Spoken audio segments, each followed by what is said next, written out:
Hi hello നമസ്കാരം. Off road എന്ന് പറയുന്ന മൂവിയുടെ വിശേഷങ്ങളൊക്കെ ആയിട്ട് അതിൽ താരങ്ങളാണ് നമുക്കൊപ്പം ഉള്ളത്. എന്താണ് ഈ സിനിമയെ പറ്റി പറയാനുള്ളത്? സൗഹൃദത്തിനാണ് പടത്തിൽ മെയിൻ ഇമ്പോർട്ടൻസ്. കുട്ടിക്കാലത്തെ സുഹൃത്തുക്കളും അവരുടെ കുറച്ചുകൂടി ഏജ്ഡായി കഴിയുമ്പോൾ അവർക്ക് വന്നു പെടുന്ന ഒരു പ്രശ്നവും അതേ തുടർന്നിട്ടുള്ള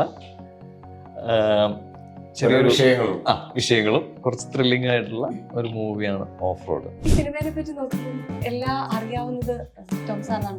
ഈ സിനിമയുടെ പിന്നിലെ കറുത്ത കരങ്ങൾ അങ്ങനെയാണ്. കുറെ നാളായിട്ട് പോലീസ് കഥാപാത്രം ചെയ്യുന്നുണ്ട്. സ്വന്തമായിട്ട് ഒരു യൂണിഫോം തയ്ച്ചു വെച്ചാലോ എന്ന് ആലോചിച്ചിട്ടുണ്ട്. സ്വന്തമായിട്ട് ഞാൻ ഷൂ വാങ്ങിച്ചിട്ടുണ്ട്. ഇത് പാൻ ഇന്ത്യൻ പോലീസുകാരാണ്. രേഖ എന്ന് പറഞ്ഞ പടത്തിൽ വിൻസി സ്റ്റേറ്റ് അവാർഡ് കിട്ടി. അപ്പോൾ അതിൻ്റെ ക്ലൈമാക്സ് ഞാൻ ഫൈറ്റ് ചെയ്യുന്നത് 9 ദിവസവും. ഇന്റർവ്യൂ തന്നെ വിൻസി പറഞ്ഞെന്താണെന്ന് വെച്ച് കഴിഞ്ഞാൽ 10ൽ കൂടുതൽ തവണ എന്നൊരു ഷോട്ട് എൻ്റെ കൊണ്ട് അഷബുർക്കൽ ഞാൻ ചെയ്യിപ്പിച്ചു. ഞാൻ ആ പടത്തിൻ്റെ ഷൂട്ട് കഴിഞ്ഞ് തിരുമലിന് പോയി. വീണ്ടും ആൾക്കാർക്ക് പ്രതീക്ഷ നൽകുന്ന രീതിയിലാണ് അടുത്ത രീതിയിൽ. അപ്പൊ അത് എങ്ങനെയാണ് കാണുന്നത്? എഴുത്ത് നടക്കണുണ്ടോ? സെക്കൻഡ് ഹാഫ് എന്തോ കുറച്ച് ഡിലേ ആണ്. അപ്പം ഡിസംബർ തുടങ്ങാനായിരുന്നു പറഞ്ഞിരുന്നത്. ഞാനും ഈ പറഞ്ഞ പോലെ എക്സൈറ്റഡ് ആണ്. എന്താണ് എഴുതി വെച്ചേക്കണമല്ലോ. ആവേശത്തിൽ വിളിച്ചു. 30 ദിവസം കണ്ടിന്യൂസ് വേണമെന്ന് പറഞ്ഞപ്പോൾ ഞാൻ അതിൽ നിന്ന് ഒഴിഞ്ഞാണ്. അതെൻ്റെ 67 വയസ്സിനടക്കും 35 വർഷം സിനിമ എക്സ്പീരിയൻസിനടക്കും എനിക്ക് പറ്റിയ ഏറ്റവും വലിയ നഷ്ടം. റിവ്യൂ അല്ല, അത് നമ്മൾ ആരെ കുറ്റം പറഞ്ഞിട്ട് കാര്യമില്ല. കാരണം കാശ് മുടക്കി സിനിമ കാണാൻ അത് റിവ്യൂ പറയാനുള്ള അധികാരമുണ്ട്. എമ്പുരാൻ ഈ പറഞ്ഞ പോലെ എല്ലാവരും പ്രതീക്ഷയോടെ കാത്തിരിക്കുന്നതാണ്. അപ്പൊ എത്രത്തോളം ഉണ്ട് ആ പ്രതീക്ഷ? കാരണം എല്ലാം അറിയാവുന്ന ഒരാളാണല്ലോ. ഡെഫിനറ്റ്ലി എനിക്കൊന്ന് പൃഥ്വി പല ഇന്റർവ്യൂസിലും പറയുന്നുണ്ട്, പ്രത്യേകിച്ച് എക്സ്പെക്ടേഷൻസ് ഒന്നും വേണ്ട, സാധാരണ പടം പോലെ വരുന്നു എന്നുള്ളത് മാത്രമേ ഉള്ളൂ. അവരങ്ങനെയാണ് പറയുന്നത്. പടം ഡെഫിനറ്റ്ലി ഒരു എന്താ പറയുക, അറ്റ് പാർ എക്സലൻസ് ഉള്ളൊരു സിനിമയായിരിക്കും.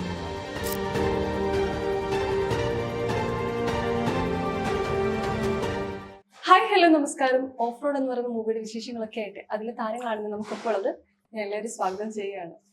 ഈ സിനിമയെ പറ്റി ഞാൻ കേട്ടത് ഒരു സൗഹൃദം, നമ്മുടെ കൂടെ ഉള്ള ഒരാൾക്ക് എന്തെങ്കിലും ഇഷ്യൂ വന്നാൽ ഒപ്പം നിൽക്കുന്ന കുറെ പേരുടെ കഥ കാണിക്കുന്ന, അല്ലെങ്കിൽ ആ ഒരു സംഭവം എന്താണ് എന്നുള്ളത് കാണിക്കുന്നത്. എന്താണ് ഈ സിനിമയെ പറ്റി പറയാനുള്ളത്? ഇത് തന്നെയാണോ?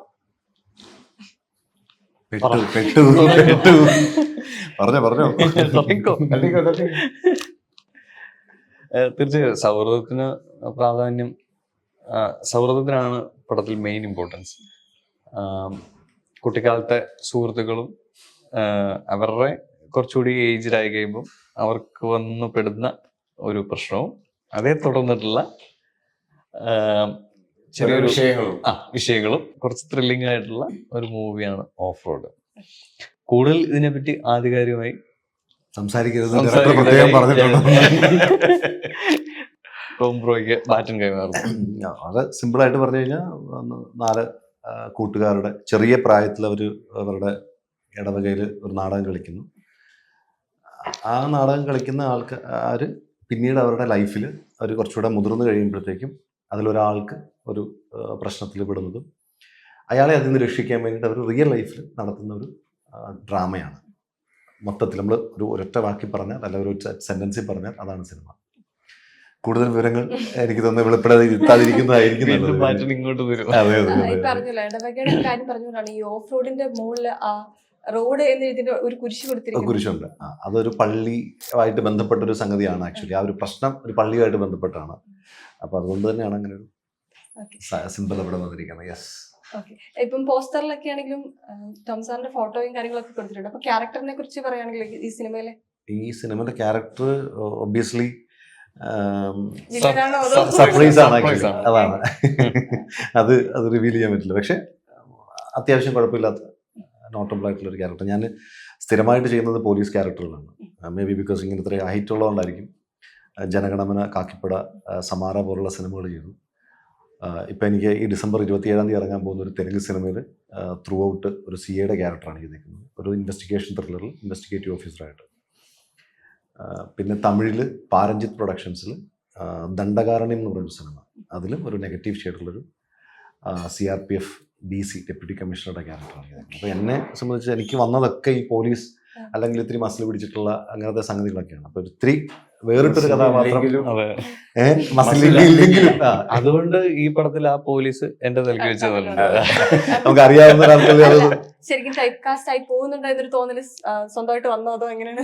അല്ല, അത് ഞാൻ ഇനിയും എനിക്ക് 100 സിനിമകൾ പോലീസായിട്ട് കിട്ടിയാലും നമ്മൾ ചെയ്യാൻ തയ്യാറാണ്. കാരണം 100ലും 100 പോലീസുകാരനായിട്ട് നമ്മുടെ കാലിബർ തെളിയിക്കാൻ പറ്റുന്ന ഒരു അവസരമായിട്ട് നമ്മളതിനെ കാണുന്നു.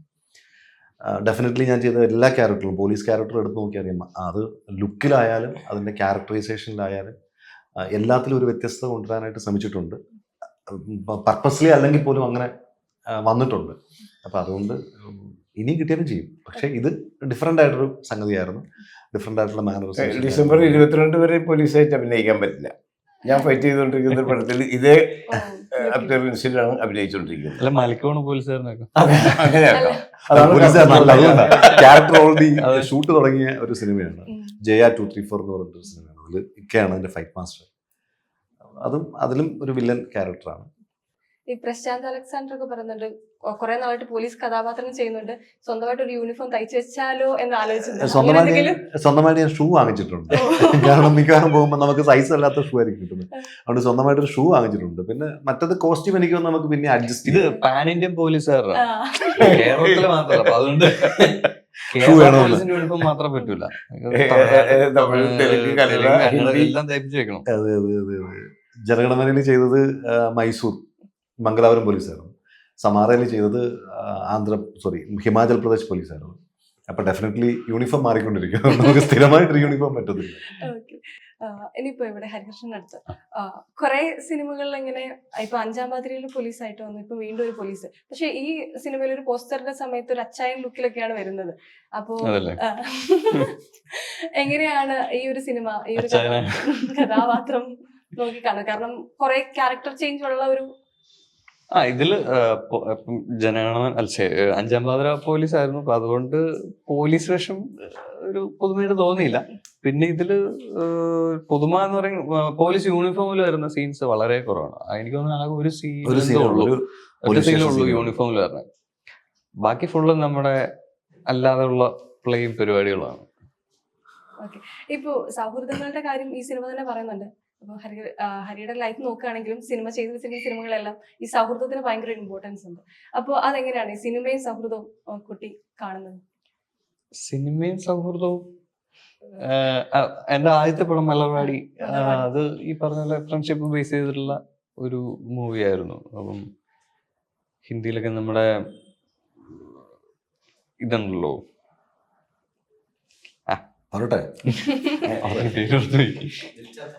അത് ഒരുപാട് പടങ്ങളുണ്ട്. 3 Idiots, പിന്നെ റോക്കോൺ, അതൊക്കെ ഫ്രണ്ട്ഷിപ്പ് ബേസ് ചെയ്തപ്പോ അതുപോലെ തന്നെ ഒരു മലയാളത്തിൽ എനിക്ക് തോന്നുന്നു വന്നൊരു മൂവിയാണ് മലർവാടി. അപ്പം സിനിമയിലായാലും പുറത്താണേലും സൗഹൃദത്തിന് ഭയങ്കര ഇമ്പോർട്ടൻസ് കൊടുക്കുന്ന ഒരാളാണ് ഞാൻ. കാരണം ഫ്രണ്ട്സ് ആണ് നമുക്ക് ഏറ്റവും കൂടുതൽ സപ്പോർട്ടും. ഈ സിനിമയിൽ വന്നതുപോലും അങ്ങനെ ഒരു സൗഹൃദം പറയണം. ഞങ്ങൾ തമ്മിൽ ജനഗണമനയിലെ സൗഹൃദം, അങ്ങനെയാണ് ടോം ബ്രോ എന്നെ ഇതിലേക്ക് വിളിക്കുന്നത്. അപ്പൊ അതും ഒരു സൗഹൃദമാണല്ലോ. അതെ, അത്രേ ഉള്ളൂ. എല്ലാ സൗഹൃദം. ഇനി സാറിനെ സംബന്ധിച്ചിടത്തോളം ഒരു സ്റ്റണ്ട് മാസ്റ്റർ ആണ്. അപ്പം പല പല വർക്കില്, അപ്പൊ ഇതിലെങ്ങനെയാണ്? ആക്ടിങ് ആണോ അതോ സ്റ്റണ്ട് ആണോ, എന്താണ്? ഇതിപ്പോ ഒരു ഭാഗ്യം എന്താണെന്ന് വെച്ചാൽ, സാധാരണ സിനിമക്കൊരു പ്രൊമോഷന്റെ ഭാഗമായിട്ട് ഫൈറ്റ് മാസ്റ്റർ സാധാരണ വരാറില്ല. അപ്പം എന്നെ സംബന്ധിച്ച് ഏത് പടം ഞാൻ ചെയ്താലും ഇപ്പോൾ ഫേസ്ബുക്കും കാര്യങ്ങളുമാണ് എല്ലാവരും ഫോണിലും ഇത് ചെയ്യുന്നത്. അപ്പോൾ ഏത് പടം ചെയ്ത് ഞാൻ പോന്നു കഴിഞ്ഞാലും അതിൻ്റെ റിലീസ് കഴിഞ്ഞൊരു 1 വീക്ക് 2 വീക്ക് വരെ ഞാൻ അതിൻ്റെ പിന്നിലുണ്ടാവും, അതിൻ്റെ പ്രൊമോഷൻ്റെ ഭാഗമായിട്ടുണ്ടാവും. പക്ഷെ ഇങ്ങനത്തെ ഒരു വേദി ആദ്യമായിട്ടാണ് ടോംജിയാണ് എന്നെ വിളിക്കുന്നത്. അതും സൗഹൃദത്തിന്റെ അതും സൗഹൃദമാണ്. ഇപ്പോൾ ഇവർ പറഞ്ഞ മാതിരി തന്നെ എൻ്റെ വലത്തും ഇടത്തും ഞാൻ പറയുന്ന പോലെ ഇടിക്കൊള്ളലും കൊടുക്കലും വീഴും മറയലും ചെയ്യുന്ന ആളുകളാണ്. ഇവർ ഇരിക്കുന്നൊന്നും നോക്കണല്ലോ, പൂജകൾ അവർ രണ്ടാണ്. ഇപ്പോൾ ഹരിജിക്കും ഞാൻ ഫൈറ്റ് ചെയ്തിട്ടുണ്ട്, ടോംജിക്കും ഫൈറ്റ് ചെയ്തിട്ടുണ്ട്. ഈ പടത്തിൻ്റെ കഥ പോലെ തന്നെ ഒരു സൗഹൃദത്തിൻ്റെ പുറത്ത് തന്നെയാണ് ഈ പടത്തിലും എന്നെ കാസ്റ്റ് ചെയ്യുന്നത്. ഫൈറ്റ് മാസ്റ്ററായിട്ട് ടോംജിയാണ് എന്നെ വിളിക്കുന്നത്.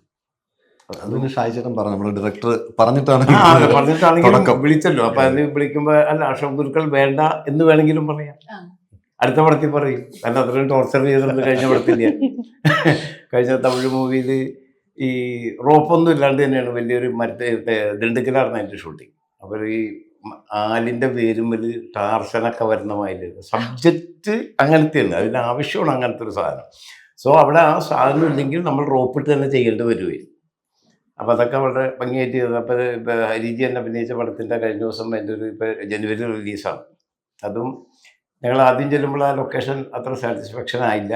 പിന്നീട് ഞാൻ തന്നെ നടന്ന്, ഞാനും DOP കൂടി നടന്ന് തപ്പി പിടിച്ചാണ്. അപ്പോൾ രണ്ടുപേർക്കും ഫൈറ്റ് ചെയ്യാൻ കഴിഞ്ഞതും ഈ പടത്തിൻ്റെ പ്രൊമോഷൻ്റെ ഭാഗമായിട്ട് അവരുടെ നടുവിലിരുന്നിട്ട് അതിനെക്കുറിച്ച് പറയാൻ കിട്ടിയതും വലിയൊരു ഭാഗ്യമാണ്.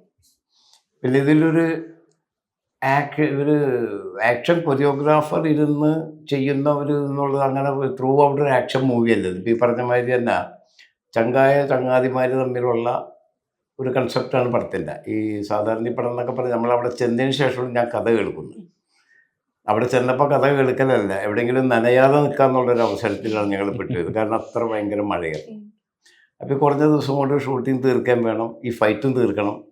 അപ്പം അതിനുശേഷത്തും കുറച്ച് ഗ്യാങ്ങും കൂടിയുള്ളൊരു ഫൈറ്റാണ് എടുക്കുന്നത്. പക്ഷേ അത് ഡയറക്ടർക്ക് വളരെ നിർബന്ധമുണ്ട്. എൻ്റെ DOPയുടെ പേരെന്താണ്? കാർത്തിക് ചെന്നൈയിൽ നിന്ന് വന്നൊരു DOP ആണ്. പിന്നെ ജിമ്പലുണ്ടായിരുന്നു. അപ്പോൾ ജിമ്പലപ്പോൾ അവിടെ നിന്നൊരു മൈതാനത്ത് മഴയത്ത് തുടങ്ങിയിട്ട് അതൊരു കാട്ടിൽ വന്നിട്ട് റിഹേഴ്സൽ ചെയ്യണം ഞങ്ങളാദ്യം. ഒറ്റ ഷോട്ടിൽ പോകേണ്ട കുറേ സീക്വൻസ് ഉണ്ടായിരുന്നു. ഇത് നമ്മളൊരു മാസ് ഫൈറ്റ് അല്ല, റോ ഫൈറ്റാണ്. അപ്പോൾ അത് ജിമ്പിലെടുത്ത് ഓടിയും അവർ വീഴ്ച ഒരുപാട് ഒരു ട്രാജഡി നടന്ന സംഭവം. അപ്പോൾ നമ്മളൊരു സംഭവം എടുത്തുകൊണ്ടിരിക്കലും മഴ വരും, പിന്നെ മരും, അങ്ങനെ കുറച്ച് ബുദ്ധിമുട്ടൊക്കെ ഉണ്ടായിരുന്ന ഒരുപാട് ത്രില്ലിംഗ് ആയിട്ടുള്ള ഫൈറ്റായിരുന്നു.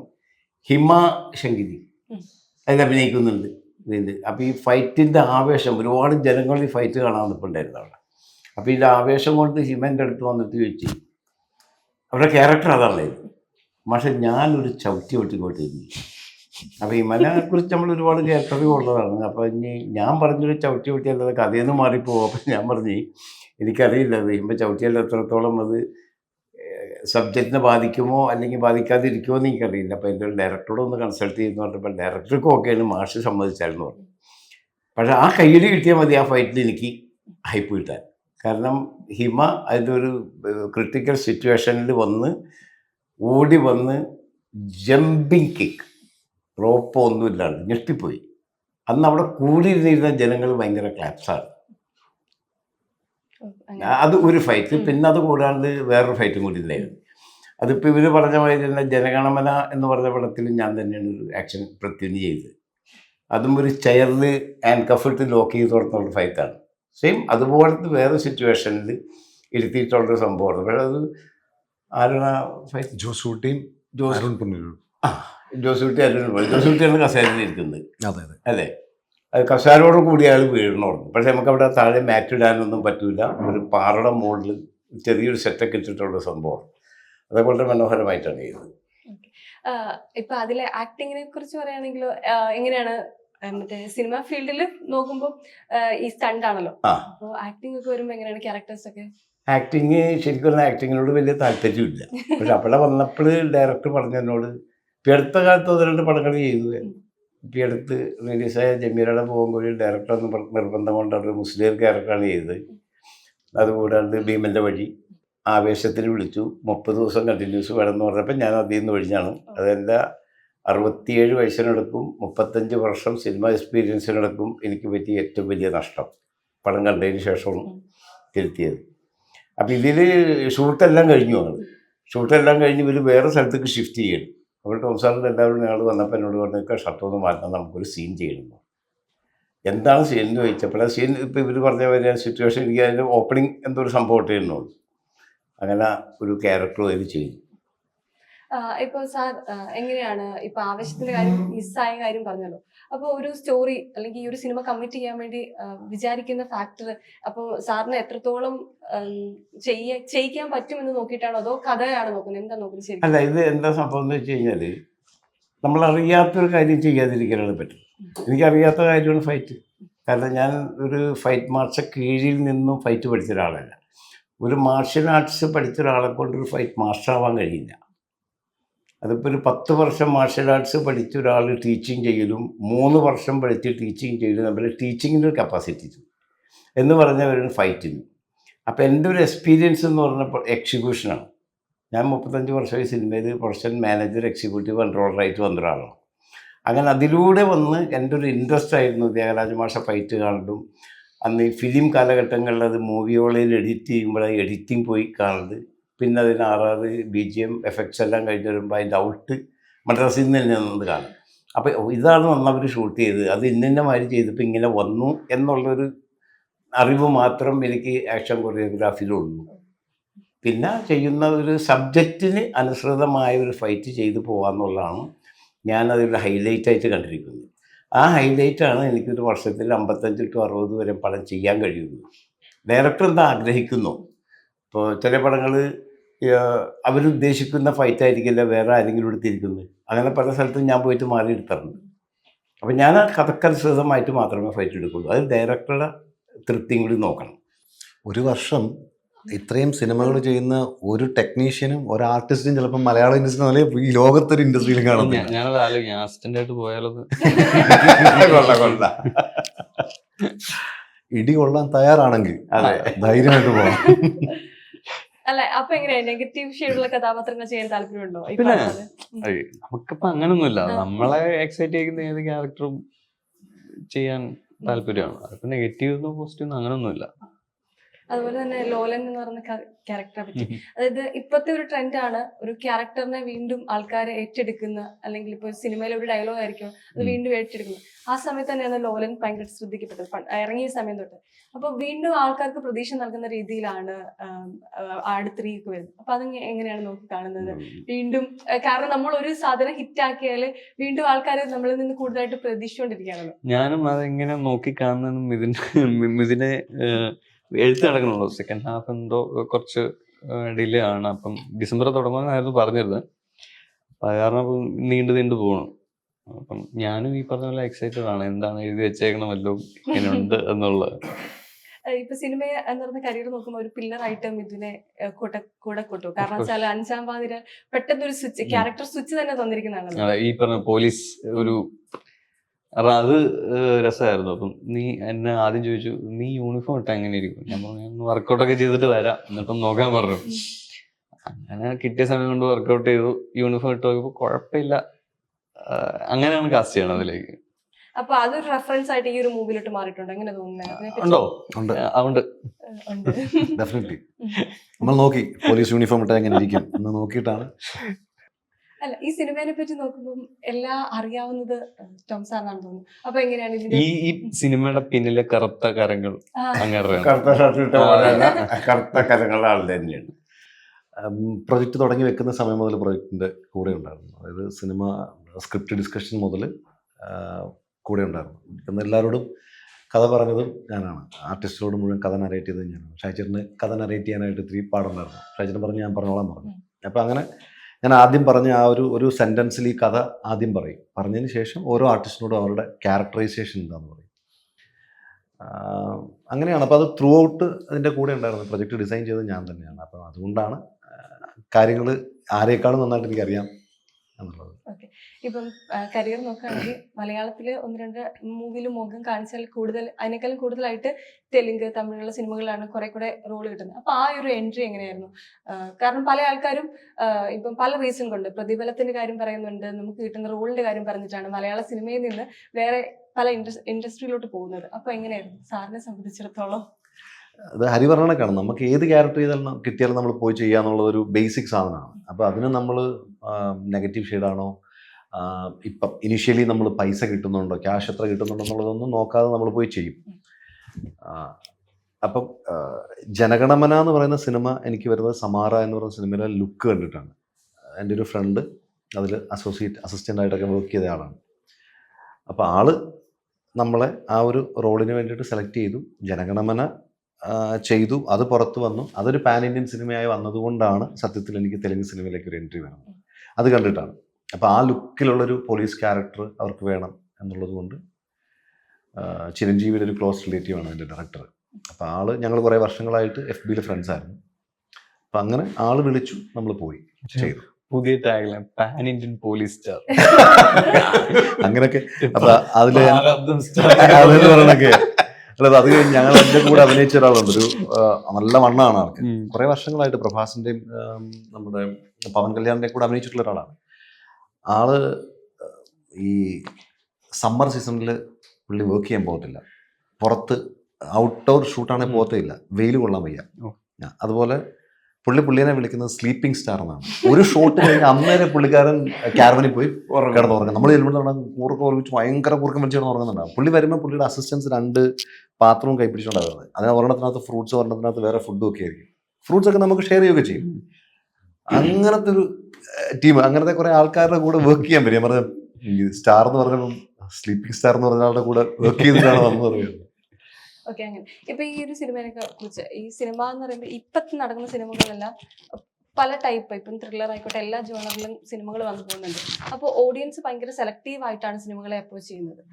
അപ്പോൾ എങ്ങനെയാണ് ഈ ഒരു സിനിമ ഓഡിയൻസിന് എത്രത്തോളം ഇമ്പാക്ട് ഉണ്ടാക്കാൻ പറ്റുമെന്ന് വിശ്വസിക്കുന്നുണ്ട്? നമുക്കൊരു കോൺഫിഡൻസ് ഉണ്ട്, സിനിമ നന്നായിട്ട് വന്നിട്ടുണ്ട്. പക്ഷെ നമ്മൾ പ്രേക്ഷകർ ഓരോ സമയത്തും എങ്ങനെയാണ് റെസ്പോണ്ട് ചെയ്യുന്നത് നമുക്ക് ഒരിക്കലും പ്രെഡിക്റ്റ് ചെയ്യാൻ പറ്റത്തില്ല. കാരണം ഇപ്പോൾ ഇറങ്ങിയ കിഷ്കിന്ധാകാന്ഡത്തിൻ്റെ കാര്യം പറഞ്ഞു കേട്ടതാണ്. അതായത് ഒരു പ്രതീക്ഷയിലാണ് അവർ ഇറക്കിയത്, അതൊരു സർപ്രൈസ് ഹിറ്റാണ്. അപ്പോൾ ആളുകൾ പ്രൊഡ്യൂസ് ചെയ്യുന്ന ആൾക്കാർക്ക്, ഡയറക്റ്റ് ചെയ്യുന്ന ആൾക്കാർക്ക് പോലും ഒരു കോൺഫിഡൻസ് ഇല്ലാത്ത സിനിമകൾ പോലും പലപ്പോഴും തിയേറ്ററിൽ ഭയങ്കരമായിട്ട് ശ്രദ്ധിക്കപ്പെടുകയും ആളുകൾ ആഘോഷിക്കുകയും ചെയ്യുന്നുണ്ട്. പക്ഷെ നമ്മൾ പ്രതീക്ഷിച്ച് വരുന്ന പല സിനിമകളും അമ്പെ പരാജയപ്പെട്ടു പോകുന്നുണ്ട്. അതുകൊണ്ട് നമുക്കൊന്നും പറയാൻ പറ്റില്ല. പക്ഷേ തിയേറ്ററിൽ വരിക, കാണുക, തിയേറ്ററിൽ വന്ന് കണ്ടാൽ മാത്രമാണ് നമുക്ക് പറയാൻ പറ്റുള്ളൂ സിനിമ ആളുകൾ ഇഷ്ടപ്പെടുകയോ ഇല്ലയോ. ഡെഫിനറ്റ്ലി കണ്ട ആൾക്കാർക്കും, അത് പ്രിവ്യൂ കണ്ട ആൾക്കാർക്കൊക്കെ സിനിമ ഇഷ്ടപ്പെട്ടിട്ടുണ്ട്. നീറ്റ് സിനിമയാണ്. ഒരിക്കലും അയ്യോ ഈ സിനിമയ്ക്ക് വേണ്ടി ഞങ്ങൾ പണം മുടക്കിയത് നഷ്ടമായി എന്നൊരാൾ പറയേണ്ടി വരില്ല എന്നുള്ളൊരു കോൺഫിഡൻസ് ഉണ്ട്. താരങ്ങളെ കണ്ടിട്ടും സിനിമ സെലക്ട് ചെയ്യുന്ന സമൂഹം ഇപ്പോഴും ഉണ്ടെന്ന് പറയുന്നുണ്ടല്ലോ. അപ്പോൾ ഇപ്പം എങ്ങനെ താരങ്ങൾ, അതായത് സ്റ്റാർ വാല്യൂ അനുസരിച്ച് സിനിമകൾ കാണുന്ന ഓഡിയൻസ് നമുക്ക് ഇപ്പോൾ ഉണ്ടല്ലോ കറന്റ്ലി. അപ്പോൾ ഈ ഒരു സൗഹൃദമായിട്ട് വരുമ്പോഴത്തേനും നമ്മൾ ഈ ഒരു സിനിമ എന്തുകൊണ്ട് കമ്മിറ്റ് ചെയ്യണം, അല്ലെങ്കിൽ ഈ പറഞ്ഞ പോലെ ഒരു ടിക്കറ്റ് എടുക്കാൻ വേണ്ടി നമുക്കൊരു കോൺഫിഡൻസ് തരുന്ന കുറച്ച് ഫാക്ടർ ഉണ്ടല്ലോ. അപ്പൊ അത്തരത്തിൽ ഈ സ്ക്രിപ്റ്റ് വായിച്ചപ്പോഴത്തേനും ഹരിക്ക് തോന്നിയൊരു കാര്യം എന്തായിരിക്കും? ഫസ്റ്റ് ഓഫ് ഓൾ സ്ക്രിപ്റ്റ് വായിച്ചില്ല. അല്ല ഞാൻ സ്ക്രിപ്റ്റ് ഫുള്ളായിട്ട് വായിച്ചു. കാരണം അതിനേക്കാൾ നന്നായിട്ട് അദ്ദേഹം സംഭവം നറേറ്റ് ചെയ്ത് തന്നു. അപ്പം ഒരു പുതുമയുണ്ട്, ഒരു പുതുമ നമുക്ക് തോന്നി. പിന്നെ ഈ പറഞ്ഞ പോലെ നമുക്ക് പോലീസ് വേഷം ആണെങ്കിലും അതിൽ പെർഫോം ചെയ്യാൻ പറ്റുന്ന കുറച്ച് ഏരിയാസ് ഉണ്ട്. അപ്പം മൊത്തത്തിൽ നോക്കിയപ്പോൾ വലിയ കുഴപ്പമില്ലാന്ന് തോന്നി. അങ്ങനെയാണ് കമ്മിറ്റ് ചെയ്തത്. ഇപ്പൊ പെർഫോം ചെയ്യുന്ന കാര്യം പറഞ്ഞല്ലോ, സിനിമ ഫീൽഡിൽ പല ആൾക്കാരും 5 മിനിറ്റ് ആണെങ്കിൽ 5 മിനിറ്റ് എന്റെ ക്യാരക്ടർ ശ്രദ്ധിക്കപ്പെടുന്ന റോളാണെങ്കിൽ ഞാൻ ചെയ്യുന്നത്. പണ്ട് ഒരു സ്ക്രിപ്റ്റിൽ നമുക്ക് എത്ര ചെയ്യാനുണ്ട് എന്ന് നോക്കുന്ന രീതിയിലാണ്. അപ്പോൾ കരിയറിൽ എങ്ങനെയാണ് ഇത് ചെയ്യുന്നത്, സെലക്ട് ചെയ്യുന്നത്? അപ്പം ഞാൻ ചെറിയ സംഭവങ്ങൾ ചെയ്തിട്ടുണ്ട്, അത്യാവശ്യം ത്രൂ ഔട്ട് പരിപാടിയും ചെയ്തിട്ടുണ്ട്. എന്തോ ദൈവാധീനമായിരിക്കാം, ചിലപ്പോൾ ചെറുതാണെങ്കിൽ അത് നോട്ട് ചെയ്യുന്ന സംഭവങ്ങളാണ് കിട്ടിയിട്ടുള്ളത്. പ്രത്യേകിച്ച് അതിനെ നോക്കി കണ്ടിട്ടില്ല. ഓക്കെ, എന്താണ് ഓഡിയൻസിനോട് പറയാനുള്ളത് ഒരു സ്റ്റണ്ട് മാസ്റ്റർ എന്ന നിലയിൽ? ഇപ്പം ഇത്രയും നാളും സിനിമയിൽ ഏറ്റവും കൂടുതൽ ആൾക്കാർ പറയുന്നത് പിന്നാമ്പുറത്ത് ഒരുപാട് പേരുണ്ട്, അവർ ഒരിക്കലും നമുക്ക് പ്രേക്ഷകർക്ക് മുമ്പിൽ എത്തപ്പെടാറില്ല. അപ്പൊ ഇത്തവണ സാറ് പ്രേക്ഷകർക്ക് മുമ്പിലേക്ക് എത്തിയിരിക്കുകയാണ്. അപ്പൊ എങ്ങനെയാണ് ഈ അത് ഇപ്പൊ ഞാൻ പറഞ്ഞത് ഇനീഷ്യൽ ആർട്ടിസ്റ്റ് എന്ന് പറഞ്ഞിട്ട് ഇപ്പൊ നേരത്തെ ചോദിച്ച മാതിരി, ഹരിയോട് ചോദിച്ച മാതിരി ഇനീഷ്യൽ ആർട്ടിസ്റ്റ് ഉണ്ട്. പക്ഷേ അവിടെ ഒരു മറുപടി എന്ന് പറയുന്നത്, നമ്മുടെ സിനിമയുടെ ചരിത്രങ്ങൾ ഓരോ പടങ്ങൾ എടുത്ത് നോക്കിക്കഴിഞ്ഞാലും പല ആർട്ടിസ്റ്റുകളും വേണ്ട എന്ന് പറഞ്ഞ അവിടുത്താണ് അവർ ആർട്ടിസ്റ്റായി വന്നേക്കുന്നത്. ശത്രുഘ്ൻ സിൻഹ, അമിതാഭ് ബച്ചൻ, അതുപോലെ തന്നെ ഇന്നലെ മിനിഞ്ഞാന്ന് ഞാനൊരു ന്യൂസ് വായിച്ചു, സലീം കുമാറിൻ്റെ, അദ്ദേഹം അഭിനയിക്കാൻ കൊള്ളത്തില്ല എന്ന് പറഞ്ഞ ആളുടെ കയ്യിൽ നിന്നാണ് അദ്ദേഹം സ്റ്റേറ്റ് അവാർഡ് വാങ്ങിയത്. എന്ന് പറഞ്ഞാൽ നമ്മൾ ചിന്തിക്കേണ്ട 2 കാര്യം എന്ന് പറഞ്ഞാൽ, സുബ്രഹ്മണ്യപുരം എന്ന് പറഞ്ഞൊരു പടം വന്നിരുന്നു. അതിൽ തമിഴ് പടമാണ്, അത് വമ്പൻ ഹിറ്റാണ് ആ പടം. അതിൽ അഭിനയിച്ച ആർട്ടിസ്റ്റുകളെ അയൽവക്കക്കാർ സിനിമ കണ്ടപ്പോൾ അറിയുന്നത് ഇവരിവിടെ നടന്നിരുന്ന ആളാണ് ഇതിലെ നായകൻ. അതുപോലെ വർഷങ്ങൾക്ക് മുമ്പ് ഒരു പടം വന്നിരുന്നു, മഞ്ഞിൽ വിരിഞ്ഞ പൂക്കൾ. അതും പുതുമുഖങ്ങളാണ്. അന്ന് മോഹൻലാലിനെ ശങ്കർ സാറിനെ ഒന്നും ആരും അറിയില്ല, അറിയോ? അതിനുശേഷമാണ് കഥ അത് പ്രസന്റ് ചെയ്യുന്നൊരു രീതി, അതിൽ എന്തൊക്കെ വേണം ആ സാധനങ്ങൾ കൂട്ടിച്ചേർക്കുമ്പോഴാണ് അതൊരു പടമായിട്ട് മാറുന്നത്. അപ്പം അതിലിപ്പോൾ സ്റ്റാർ വാല്യൂ വിഷയമല്ല. അന്ന് ഒരുപാട് പടങ്ങൾ ഈ അടുത്ത കാലത്ത് നമ്മുടെ മലയാളത്തിലും തെളിയിച്ചിട്ടുള്ളതാണ്. പിന്നെ ഇപ്പം അടുത്ത കാലത്തായിട്ട് ആക്ഷന് വളരെയധികം ഇമ്പോർട്ടൻ്റ് ഉണ്ട് മിക്ക പടങ്ങളിലും. അപ്പം മിക്ക പടങ്ങളിലും ഇപ്പം ഞാൻ 2023 വരെയും 3 വർഷമായിട്ട് ഞാൻ എല്ലാ ഭാഷകളും 55-60 പടം ചെയ്തപ്പോൾ ഞാൻ എല്ലാ December 31 ഞാൻ അപ്ഡേറ്റ് ചെയ്യും ഫേസ്ബുക്കിൽ. ഇത്തവണ എനിക്ക് തോന്നുന്നത് ഇപ്പം ഡിസംബറിൽ ഞാൻ 2 പടം കഴിഞ്ഞു. ഇപ്പം 37 പടം ഞാൻ ചെയ്തിട്ടുള്ളൂ ആകെ. പക്ഷേ അന്നെല്ലാം ഞാൻ അന്ന് ഫൈറ്റിന് വലിയ ഇമ്പോർട്ടൻ്റ് മൊത്തത്തിൽ വന്നിട്ടില്ല. ഇപ്പം ഈ കഴിഞ്ഞ വർഷം മുതൽ എൻ്റെ മുതൽ ഫൈറ്റിന് ഭയങ്കര പ്രാധാന്യം കൊടുക്കുന്നതിൻ്റെ പേരിൽ ഓരോ പടത്തിനും 10 ദിവസം വരെ ഞാൻ കൊടുത്തിട്ടുണ്ട്. ഇപ്പം രാജേഷ് മാധവൻ്റെ പടത്തിൽ എന്നോട് പറഞ്ഞതെന്താണ്, ഞാൻ മദ്രാസിൽ ഫൈറ്റ് ചെയ്തുകൊണ്ടിരിക്കുമ്പോഴാണ് രാജേഷ് മാധവൻ പെണ്ണും പറോട്ട് എന്നൊരു പടത്തിൻ്റെ ഒരു ഒരു 2 പേര് എനിക്ക് വാട്സപ്പ് ചെയ്തു. ഇതൊക്കെ എന്നാ അവിടെ നിന്ന് വരുന്നത്, നമുക്ക് ഒരു ചെറിയൊരു സംഭവം ചെയ്യണം, എൻ്റെ പടത്തിൻ്റെ ക്ലൈമാക്സ് ആണ്. രാജേഷ് മാധവൻ മനസ്സിലായില്ലേ, അദ്ദേഹം ഡയറക്റ്റ് ചെയ്യുന്നവർ. അപ്പം എന്താണെന്ന് ചോദിച്ചപ്പോൾ ഒരു നായയെ തുരത്തി വരുന്ന ഒരു സംഘം ആളുകൾ, അവരിൽ നിന്നും രക്ഷപ്പെട്ടു പോകുന്ന ഒരു നായ. അപ്പം ഞാൻ ഉടനെ പറഞ്ഞു, സാർ അത് ഒരു ദിവസം കൊണ്ട് നമുക്ക് തീരൂലായിട്ടാണ്. 2 ദിവസം. അപ്പം എത്ര ദിവസം വേണമെന്ന് ചോദിച്ചു. ഞാൻ പറഞ്ഞു 2 ദിവസം വേണം.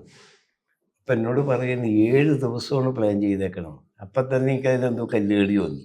ഇവിടെ വന്നു കഴിഞ്ഞപ്പോൾ 400 ലിറ്റർ പെട്രോള്, 300 ലിറ്റർ SR കത്തിക്കാൻ ഉപയോഗിക്കുന്ന സാധനമാണ്, 250 litre diesel, 50 kilo cotton waste, 2 load വിറക്, 30 ഗ്യാസ് സിലിണ്ടർ.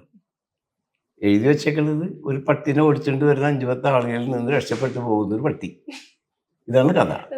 അപ്പം അങ്ങനെ ഫൈറ്റിന് ഭയങ്കര ഇമ്പോർട്ടൻ്റ് ഉള്ളതിൻ്റെ പേരിൽ ഇത്തവണ ആക്ഷൻ കൂടുതലും, ഡേറ്റ് ഓഫ് നമ്പർ ആക്ഷൻ എൻ്റെ കൗണ്ടിങ്ങിൽ കുറവും, ആക്ഷൻ സിനിമകൾ കൂടുതലും, ആക്ഷന് കൊടുത്തിരിക്കുന്ന ഡേറ്റുകൾ മതിയോ. അങ്ങനെയല്ലേ. ഇപ്പൊ സാറിന്റെ ഈ കോസ്റ്റ്യൂമിനെ പറ്റി ഇതിന് പിന്നിൽ എന്തെങ്കിലും ഉണ്ടോ? അത് ഒരുപാടുണ്ട്. കോസ്റ്റ്യൂം എന്ന് പറഞ്ഞപ്പോൾ ഈ അടുത്ത ദിവസം ഇന്റർവ്യൂ ചെയ്തപ്പോൾ ഞാൻ അങ്ങനെ പറഞ്ഞു എൻ്റെ മോതിരങ്ങൾ എന്താണെന്ന് ചോദിച്ചപ്പോൾ ചെറിയ എക്സാമ്പിൾ പറഞ്ഞു. കാരണം എൻ്റെ അത്രയും പ്രായമുള്ള മാസ്റ്റേഴ്സ് വളരെ കുറവാണ്. ഉണ്ട് സീനിയർമാർ, ത്യാഗരാജ മാഷൊക്കെ അന്നേരമൊക്കെ നല്ല ഏജ് ഉള്ളതാണ്. അതിന്റെ സംഭവം അതെ. അതായത് ഈ ഒരു തളർന്ന ഒരാളെ സിനിമക്ക് ആവശ്യമില്ല. സിനിമ ശരിക്കും തോർത്തുമുണ്ട് നനച്ച് പിഴിയല. അതെന്തോരം പിഴിഞ്ഞ് വെള്ളം കിട്ടും അത്രയും പിഴിയാന്നുള്ളതാണ്. ഒരു ആർട്ടിസ്റ്റിൻ്റെ എന്നായാലും ഇപ്പം ഇവരെ 2 ആൾക്കും അത് അനുഭവസ്ഥരാണ്. നല്ലപോലെ പിഴിഞ്ഞു. കാരണം ഒരു കാരണവശാലും ഒരു കോംപ്രമൈസ്. ഇപ്പം ഞാൻ പറഞ്ഞുതരാം, രേഖ എന്ന് പറഞ്ഞ പടത്തിൽ വിൻസി സ്റ്റേറ്റ് അവാർഡ് കിട്ടി. അപ്പം അതിൻ്റെ ക്ലൈമാക്സ് ഞാൻ ഫൈറ്റ് ചെയ്യുന്നത് 9 ദിവസവും. അപ്പം ഞാൻ അട്ടപ്പാടിയിൽ ഷൂട്ട് ചെയ്യുമ്പോഴാണ് വിൻസിയുടെ കോള് വരുന്നത്, എനിക്ക് ആ പടത്തിൻ്റെ അവാർഡ് ഉണ്ട് എടുക്കാമെന്ന് പറഞ്ഞു. അവിടെ റേഞ്ചില്ല. അപ്പം അത് കഴിഞ്ഞിട്ട് ആ ഇൻ്റർവ്യൂ തന്നെ വിൻസി പറഞ്ഞെന്താണെന്ന് വെച്ച് കഴിഞ്ഞാൽ 10-ൽ കൂടുതൽ തവണ എന്നൊരു ഷോട്ട് എന്നെ കൊണ്ട് അഷബുർക്കൽ ചെയ്യിപ്പിച്ചു. ഞാൻ ചെയ്യിപ്പിച്ച് ഞാൻ ആ പടത്തിൻ്റെ ഷൂട്ട് കഴിഞ്ഞ് തിരുമലിന് പോയി. അല്ല, അതിന് പെർഫെക്ഷൻ ഉണ്ടാവണമല്ലോ. ആ സാധനം അവിടെ പരാജയപ്പെട്ട് കഴിഞ്ഞാൽ ആളുകൾ എന്താ പറയുക, ബിൻസിക്ക് സ്റ്റേറ്റ് അവാർഡ് ഇടേണ്ട പടം ഓർന്നില്ലേക്കാം, നല്ല മേക്കിംഗ് ആയിരുന്നു. ആ ഫൈറ്റ് മൊത്തം കുളമായി എന്ന് പറഞ്ഞാൽ പിന്നെ എൻ്റെ കരിയറെ നശിച്ചുപോയി. അപ്പം അത് ഇവർക്ക് കുറച്ച് ടോർച്ചറിങ് മാതിരി തോന്നാം. ഇപ്പം മലയുടെ മുകളിലുള്ള ഹൈഡ് ആൻഡ് സീക്ക് ഫൈറ്റാണ് ഹരിജ ഇത് ചെയ്തിരിക്കുന്നത്. എവിടെ നിന്നാണ് ആൾ പറന്നു വരുന്നതെന്ന് അറിയില്ല. പക്ഷെ അതിൻ്റെ മുകളിൽ ഒരു ഇൻഡസ്ട്രിയൽ ക്രെയിനും നമുക്ക് ഇടാൻ പറ്റില്ല. അതിൽ ഞാൻ ഏറ്റവും കൂടുതൽ ബഹുമാനിക്കുന്ന ഇവരൊന്നുമല്ല. കാരണം ഇപ്പം രജനീകാന്തിൻ്റെ ഒരു വെള്ളിവിഴ കണ്ടിരുന്നു ഞാൻ, പടയപ്പട. ഇത്രയും വലിയ ഇന്ത്യയിലെ ഏറ്റവും വലിയൊരു ആർട്ടിസ്റ്റാണ്. അദ്ദേഹം പറഞ്ഞെന്താണെന്ന് വെച്ച് കഴിഞ്ഞാൽ രമ്യയില്ലണ പടയപ്പ ഇല്ലാന്ന്. രമ്യകൃഷ്ണൻ ഇല്ലെങ്കിൽ പടയപ്പില്ല എന്നത് രജനീകാന്ത് ഇല്ലെന്ന് അയാളെ പറഞ്ഞിരിക്കുകയാണ്. എന്ന് പറഞ്ഞ മാതിരി ഹരിജി ആ പടത്തിൽ എന്തെങ്കിലും ചെയ്തിട്ടുണ്ടെങ്കിൽ അതിൻ്റെ കംപ്ലീറ്റ് കഴിവ് എൻ്റെ ഫൈറ്റേഴ്സാണ്. അവരുടെ ഓപ്പോസിറ്റ് റിയാക്ഷനെ ഡിഫെൻഡ് ചെയ്ത് പോകലാണ് ഈ ആർട്ടിസ്റ്റിൻ്റെ ഒരു കഴിവ് അവിടെ ഉണ്ടായിരുന്നത്. ഇത് എവിടെ നിന്നൊക്കെയാണ് പറന്നു വരുന്നതെന്ന് അറിയില്ല. അനിയന്ത്രണീതീനമായിട്ടല്ല ഒരാൾ പറന്നു വരുന്നത്, അയാളെ കയ്യിലല്ലല്ലോ. ഇവിടുന്ന് നീ പൊങ്ങിയാൽ അവിടെ ചെന്ന് വീണം, അതിനിടയ്ക്ക് വല്ല കാലിൻ്റെ മുട്ടോ കയ്യോ തല വന്ന് അടിച്ചു കഴിഞ്ഞാൽ അവസ്ഥ ആലോചിച്ച് നോക്കെ. പക്ഷെ അത് ഇവരെയും കൂടി ആർട്ടിസ്റ്റിനെയും കൂടി പ്രൊട്ടക്റ്റ് ചെയ്തിട്ടുള്ള സാധനമാണ്. അതുപോലെ ടോം ജി ഇപ്പം 2 ഫൈറ്റ് കഴിഞ്ഞു. ഇനിയിപ്പോൾ മധുരയിലും കൂടി ഷെഡ്യൂളോട് കൂടി താടിയെടുക്കാൻ പറ്റും. അതുകൊണ്ട് കഴിഞ്ഞാൽ ആള് സേഫായി. ഇടയ്ക്കിടയ്ക്ക് എണ്ണത്തോണിയിലാന്നോ ഒരു ഫൈറ്റ് ദണ്ഡകാരണത്തിൽ ഒരു ഫൈറ്റ് കഴിഞ്ഞ് വന്നിട്ട് ഞാൻ 7 ദിവസമാകും തിരുമ്മിയത്. ഞാൻ വേണ്ടി വരും. ആദ്യമായിട്ടാണ് 2 പേർക്കും ഫൈറ്റ് ചെയ്യണമെന്നുണ്ടെങ്കിലും എനിക്ക് സത്യത്തിൽ ഇന്ന് ആദ്യം കണ്ടപ്പോൾ മനസ്സിലായില്ല, എനിക്ക് ഇത്തിരി മെമ്മറി വിഷയമുള്ളതാണ്. അപ്പം അങ്ങനെ ചോദിച്ചപ്പോഴാണ് എനിക്ക് മനസ്സിലായത്. ഇഞ്ചുറീസ് ഉണ്ടാവും. ഇത് ദണ്ഡകാരണ്യം സിനിമയിൽ കാടിനകത്ത് ഷൂട്ട് ചെയ്തപ്പം വീണ് പറ്റിയതാ, തലപൊട്ടി. അടിച്ച് വീഴുന്ന വീഴ്ചയാണ്. വീഴുമ്പം ചിലപ്പോൾ ബെഡ് കാണത്തില്ല, വീണൊന്നും നേരെ കരിങ്കല്ലിലോട്ടായിരുന്നു, ഒരു ഫ്യൂ സെക്കൻഡ്സ് ബോധം പോയി. എന്നോട് മോട്ടറിന്റെ അടുത്ത് ഇരിക്കാൻ പറയും, ഞാൻ ഇരിക്കൂല. അതെന്താ സംഭവം, ഇരുന്ന് കഴിഞ്ഞാൽ എന്നെ പിടിച്ചെഴുന്നേൽപ്പൊക്കെ എൻ്റെ 2 അസിസ്റ്റന്റ് ഉണ്ടാവും. കാരണം എനിക്ക് 2 ലിഗ്മെന്റും പ്രശ്നമാണ്, 2 ലിഗ്മെന്റും പോയതാണ്. പിന്നെ ഹിപ്പ് പ്രശ്നമാണ്. ഒരു കുണ്ടലാൻ DPS എന്ന് പറഞ്ഞൊരു പടം 250ഓളം ഫൈറ്റേഴ്സിന് വെച്ച് ശ്രീനാഥ് ബാസി, സഞ്ജന കല്ലാൻ തുടങ്ങി വൻ താരനിര ഒരു ഗോഡൗൺ നിറച്ച് വെഹിക്കിൾസും വെച്ചുള്ള ഫൈറ്റാണ്. അപ്പം അതിൽ എന്തെങ്കിലുമൊക്കെ വൃത്തിയായിട്ട് ചെയ്യുന്നതാണ് എൻ്റെ ഫൈറ്റേഴ്സ്. പക്ഷെ എന്തോ എനിക്ക് തന്നെ ചെയ്യണം എന്നുള്ളതാണ്. ഞാൻ ഇവർ ഈ ആർട്ടിസ്റ്റിനെ കമ്പോസ് ചെയ്ത് കാണിക്കുമ്പോൾ അവർ തിയേറ്ററിൽ എങ്ങനെ കാണുന്നു ആ ഒരു സാധനം ഞാൻ ആദ്യം വിഷ്വൽ ചെയ്ത് കാണിക്കും. അവർക്ക് എന്താ ഞാൻ തന്നെ ചെയ്ത് കാണിക്കും. അങ്ങനെ ഒരു ചെമ്മരിൻ്റെ മുകളിൽ ചാടി ചവിട്ടി തിരിഞ്ഞു വേണം. വെളുപ്പിന് 3:30 മണിക്കാണ്. തറയിൽ വീണപ്പോൾ ഞാൻ 2 ലെവലിലാണ് കിടക്കുന്നത്. തല ഇവിടെയും ഹിപ്പ് ഇങ്ങനെയും തിരിഞ്ഞ് കാലിങ്ങനെയും. ഇപ്പം എല്ലാ പരിപാടിയും ആ സമയത്ത് നടന്നു കഴിഞ്ഞുമല്ല. എന്നെ നേരെ പൊക്കി വണ്ടിയിൽ വെച്ച് എനിക്ക് ഇറങ്ങാൻ പറ്റുന്നില്ല. വണ്ടിയിൽ വെച്ച് ഒരു ചെറിയൊരു ഹമ്പി അടിയത്. അപ്പോൾ ഈ ലോക്ക് കറക്റ്റായി ഇവിടെ. അപ്പോൾ ഞാൻ പറഞ്ഞു, ഇനി എനിക്ക് ഹോസ്പിറ്റലിലേക്ക് പോകണ്ട, എന്നെ നേരെ ബാത്റൂമിൽ കൊണ്ടുപോവാം, റൂമിൽ കൊണ്ടുപോവാം, എന്നെ ഒന്ന് ഫ്രഷ് ആക്കി എടുക്കുക നിങ്ങൾ, എന്നിട്ട് ഇത് ബെൽറ്റ് വാങ്ങിക്കൊണ്ടുവരാൻ പറഞ്ഞു. ആ ബെൽറ്റ് ഇട്ടതിന് ശേഷം 4 മാസത്തോളം ഞാൻ ആ ബെൽറ്റ് ഇട്ട് തന്നെയാണ് വർക്ക് ചെയ്തത്. എന്ന് വെച്ചാൽ ഞാൻ ഇറങ്ങാതിരിക്കില്ല. അതുപോലെ എനിക്ക് 13 വർഷം മുന്നേ ക്യാൻസർ വന്നിട്ട് 36 ദിവസം ട്യൂബ് ഉണ്ടായിരുന്നു എനിക്ക്. എൻ്റെ ആഹാരമൊക്കെ ഇതിലാണ്. ഇപ്പോൾ നോർമലി സാമ്പത്തികമായിട്ട് ഇത്തിരി പ്രശ്നങ്ങൾ വന്നപ്പോൾ ഇന്ദിര എന്ന് പറഞ്ഞൊരു സീരിയലിൽ ഫൈറ്റ് ചെയ്യാൻ വിളിച്ചു. അപ്പോൾ അതിനെക്കുറിച്ച് ഡയറക്ടർ രാവിലെ കഥ പറഞ്ഞപ്പോൾ ഞാൻ സംസാരിച്ചപ്പോൾ എൻ്റെ മോനാണെന്ന് എൻ്റെ കൂടെ വരാറ്. അവനോട് ചോദിച്ചു, വാപ്പ കള്ളുപിടിച്ചിട്ടുണ്ടോടാ? എൻ്റെ സംസാരം ക്ലിയറല്ല. അല്ല വാപ്പ പല്ലെടുത്തിട്ടുണ്ടായിരുന്നതാണ്. ഈ ഒന്നും വരാൻ പറ്റില്ല, വരുമെന്ന് പറഞ്ഞു. അപ്പോൾ ഞാൻ ഈ മൂക്കിൽ നിന്ന് ട്യൂബ് ചെവിട്ട് വെച്ചൊരു മഫ്ലെയർ കെട്ടി എൻ്റെ നൈറ്റാണ് ഫൈറ്റ്. ആ ഫൈറ്റ് നമ്മുടെ നന്ദനത്തിലെ വില്ലനാണ്. അയാളെ ചവിട്ടി ഒരു അംബാസഡർ കാറിൻ്റെ മുകളിലേക്ക് പോയിരുന്നു ഫസ്റ്റ് ഷോട്ട്. അപ്പോൾ ആ ക്യാരക്ടർ ഞാനും മകൻ ഹീറോൻ്റെ പോർഷനിൽ നിന്ന് ചവിട്ടി ഞാൻ അംബാസഡർ കാറിൻ്റെ മുകളിലേക്ക് വീണ് തിരിഞ്ഞ് മഫ്ലെയർ പോയപ്പോൾ ഈ സാധനം കാണുന്നത്. പ്രൊഡ്യൂസറും രാജേഷ് കണ്ടെങ്കിൽ എന്താണ് കയറുന്നു ചോദിച്ചു. അപ്പം മോൻ വിളിച്ചു പറഞ്ഞ് ഇതാണ് സംഭവം. അവർ 2 ആളും പറഞ്ഞ് അവിടെ ഇരുന്ന് കൊറിയോഗ്രാഫ് ചെയ്യുക, അവൻ ചെയ്തോളൂ. അപ്പോൾ നമ്മൾക്കൊരു പാഷനാണ് സിനിമ. അപ്പോൾ അതിൽ ആരോഗ്യം ഞാൻ നോക്കാറില്ല. അപ്പോൾ എത്ര വയ്യാന്നുണ്ടെങ്കിലും ഞാൻ തന്നെ കാണിച്ചു കൊടുക്കുക. അതിൻ്റെ പേരിലാണ് ഇപ്പം നമ്മൾ ഇത് 2024. ഇപ്പം നേരത്തെ ഡ്രസ്സിൻ്റെ കാര്യം ചോദിച്ചത് പറയാൻ ഞാൻ പറ്റുള്ളൂ. അതായത് നമ്മളൊരു കെട്ടിട്ട് ഉണ്ടാക്കുമ്പോൾ ഒരു കുമ്പളങ്ങ് കെട്ടിയിടും. എന്തിനാണ്? കണ്ണ് കെട്ടാണ്ടിരിക്കാൻ എന്ന് പറഞ്ഞാൽ ഒരു 67ാമത്തെ വയസ്സിലും ഇതാണല്ലോ അഷ്ടം ഗുരുക്കളെന്ന് തോന്നി ഒരു കണ്ണേറ് തട്ടാണ്ടിരിക്കുക. എല്ലാവരും ശ്രദ്ധ ഇങ്ങോട്ട് പോന്നോട്ടെ എന്നുള്ള ഇടുന്നതാണ് ഈ വക സംഭവങ്ങൾ. അതെ അതെ അതെ. ഇനി പുതിയ പ്രൊജക്റ്റിനെ പറ്റി പറയുകയാണെങ്കിൽ എന്തൊക്കെയായിരുന്നു? ഇതിപ്പം ഓഫ് റോഡ് റിലീസ്. അപ്പൊ അത് കഴിഞ്ഞിട്ട് ട്രയാങ്കിൾ എന്ന് പറഞ്ഞിട്ട് അതിലാണ് ഞങ്ങൾ ഒരുമിച്ച് വർക്ക് ചെയ്തത്. അപ്പൊ അത് ജനുവരി. അപ്പൊ ഇതും ജനുവരി. അല്ല ഇതില് നമ്മള് ഞാൻ ഫൈറ്റില്ല. അപ്പം 2 പോലീസ് സ്റ്റേഷൻ മിക്കവാറും അടുപ്പിച്ചിട്ടുണ്ടാവും. എനിക്ക് തെലുങ്ക് സിനിമയുണ്ട്, തമിഴിൽ 2 സിനിമകൾ വരാനുണ്ട്. ദണ്ഡകാരണ്യം കൂടുന്ന പറഞ്ഞിട്ടാണ് സിനിമകൾ. മലയാളത്തിൽ എമ്പുരാൻ ഉണ്ട്, പ്രിൻസ് ആൻഡ് ഫാമിലി ദിലീപേട്ടൻ്റെ പടമുണ്ട്, പിന്നെ ഐസ് എന്ന് പറഞ്ഞിട്ടൊരു വെബ് സീരീസ് വരാനുണ്ട്. എനിക്കൊന്നൊരു 10ഓളം പ്രൊജക്റ്റുകൾ ഇനി അങ്ങോട്ട് ഇറങ്ങാനുണ്ട്. എമ്പുരാൻ ഈ പറഞ്ഞ പോലെ എല്ലാവരും പ്രതീക്ഷയോടെ കാത്തിരിക്കുന്നതാണ്. അപ്പൊ എത്രത്തോളം ഉണ്ട് ആ പ്രതീക്ഷ? കാരണം എല്ലാം അറിയാവുന്ന ഒരാളാണല്ലോ. ഡെഫിനറ്റ്ലി എനിക്കൊന്ന് പൃഥ്വി പല ഇന്റർവ്യൂസിലും പറയുന്നുണ്ട്, പ്രത്യേകിച്ച് എക്സ്പെക്ടേഷൻസ് ഒന്നും വേണ്ട, സാധാരണ പടം പോലെ വരുന്നു എന്നുള്ളത് മാത്രമേ ഉള്ളൂ. അവരങ്ങനെയാണ് പറയുന്നത്.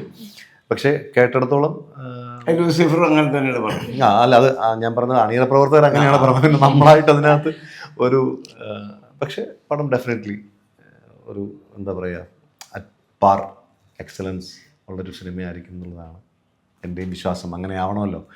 നമ്മൾ ചെറിയൊരു ക്യാരക്ടറാണ് ചെയ്തതെങ്കിൽ പോലും സിനിമ വിജയിക്കുമ്പോഴാണല്ലോ നമുക്കും സന്തോഷം ഉണ്ടാകും. നമ്മൾ ത്രൂ ഔട്ട് ക്യാരക്ടർ ചെയ്തു, സിനിമ വിജയിച്ചില്ലെങ്കിൽ ഉറപ്പായിട്ടും നമ്മൾ എന്ത് പറഞ്ഞിട്ടും കാര്യമില്ല. ചെറിയ ക്യാരക്ടറാണ്, സിനിമ വിജയിക്കുന്നത്. അത് മതി, ആ പടത്തിലെ ചെറിയ ക്യാരക്ടർ മതി. അതെ, ശരിയാണ്. ശ്രദ്ധിക്കപ്പെടുന്ന ഒരു റോളാണെങ്കിൽ അത് മതി. എന്തായാലും പ്രേക്ഷകരോട് എന്താണ് ഓഫ് റോഡിനെ പറ്റി പറയാനുള്ളത്? എന്തായാലും പ്രേക്ഷകരെ നിരാശപ്പെടുത്തില്ല എന്നൊരു വിശ്വാസമുണ്ട്.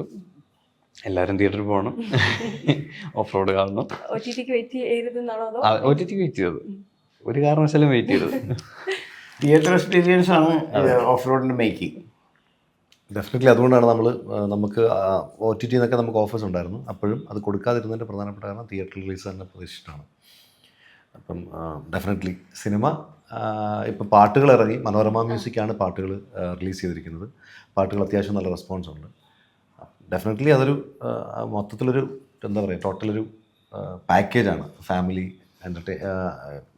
ഫാമിലി ഓഡിയൻസിനെയും എൻ്റർടൈൻ ചെയ്യുന്ന അത്തരത്തിലൊരു സിനിമയാണ്. ഇനിയിപ്പോൾ ശേഷം ടീസറും ട്രെയിലറും ഒക്കെ ഇനി വരാൻ കിടക്കുന്നു. യെസ്.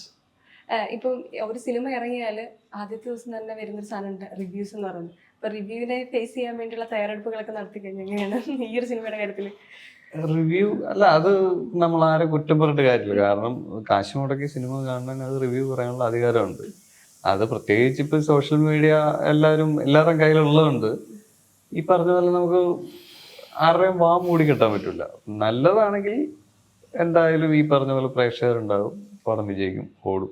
അതിപ്പോൾ കുറച്ച് പേര് മോശം പറഞ്ഞാലും കണ്ട ആൾക്കാർ നല്ലത് പറയുന്ന ആൾക്കാരുടെ കണ്ട ആൾക്കാർ ജെന്യൂനായിട്ട് പറയുന്ന ചില ആളുകളുടെ വാക്ക് ഭയങ്കരമായിട്ട് വിലമതിക്കുന്നതാണ്. അങ്ങനെ പല പടങ്ങളും താഴെ നിന്ന് വന്ന ഇതേമാതിരി തന്നെ പലരും മോശം അഭിപ്രായങ്ങൾ പറഞ്ഞ പടങ്ങൾ പൈസ കൊടുത്ത് കാണാൻ പോകുന്നവൻ അത് കണ്ടവൻ്റെ ചില അഭിപ്രായങ്ങൾ മാനിച്ച് കയറുന്ന ആളുണ്ട്. അവരൊരു പബ്ലിസിറ്റി കിട്ടാറുണ്ട്. നമുക്ക് ഏട്ടമാതിരി ഒന്നുമല്ലാണ്ട് പടം കൊള്ളാം, ആ പടം കൊള്ളാം എന്ന് പറയലാണ് ഒരു പടത്തിൻ്റെ വിജയം.